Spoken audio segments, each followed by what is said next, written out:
Monsieur Paul Millet m'en apporta les premières propositions. Avec cette inguérissable modestie des gens qui apportent vraiment quelque chose, par exemple, la nouvelle, je vous dis ça sans méchanceté aucune. Ce qui est terrible, c'est que quand on est à vue comme ça, on voit tout. Et là, j'ai vu la demoiselle, elle a fait « Oh putain, il est lancé, lui ». Je plaisante, je vous le dis avec immense tendresse, vraiment. On est donc le collège Les Maristes, à la Seine-sur-Mer. Et en fait, on est venu rencontrer les élèves, ils sont en première et terminale, puisqu'ils vont venir voir la représentation. Et pour moi, c'est toujours important, d'abord, avant la représentation, d'aller leur parler, de pouvoir leur parler du texte, de pouvoir leur parler donc de Charles Péguy, parce que c'est un écrivain qui est très peu étudié. À partir de l'affaire Dreyfus, de cette injustice, il va commencer à écrire le texte de notre jeunesse. Donc ça va être toute sa bataille, puisque le texte est écrit en 1910.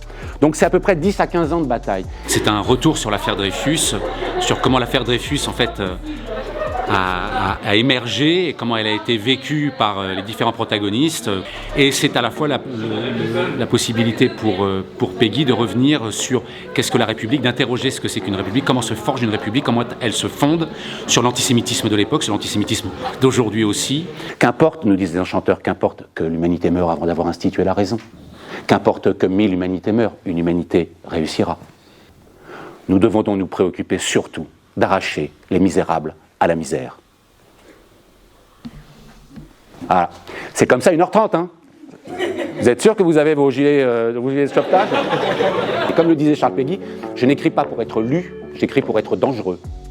Moi, ça me passionne, et puis je suis tellement heureux d'être avec eux et de faire ça, voilà, ici. Ils vont venir voir le spectacle, mais aussi ils viennent voir le travail, voir comment ça travaille, comment le texte travaille, et de les faire venir avec moi aussi sur scène pour pouvoir leur donner à eux le texte, pour qu'ils puissent dire le texte, pour qu'ils puissent avoir cette littérature et ces mots. Vous venez, on se fait une répétition tous ensemble, et ce que je fais, par exemple, comme tu me regardes, Grégoire, t'es prêt ou pas? Non, t'es chaud ou pas? Ok, reprends-moi toute la phrase. Une famille de républicains fourriéristes. Une famille de républicains fourriéristes. Les Millets. C'est une véritable bonne fortune pour nos cahiers. C'est une véritable bonne fortune pour nos cahiers. Voilà, et donc je vous ferai jouer tout le texte comme ça, tous ensemble. Chaud ou pas? Oui.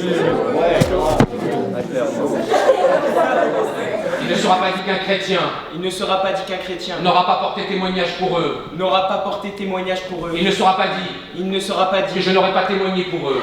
On fait beaucoup de bruit d'un certain modernisme intellectuel. On fait beaucoup de bruit d'un certain modernisme intellectuel Qui n'est pas même une hérésie. qui n'est pas une hérésie, Qui n'est pas même une hérésie. qui n'est pas même une hérésie. Prends ton temps.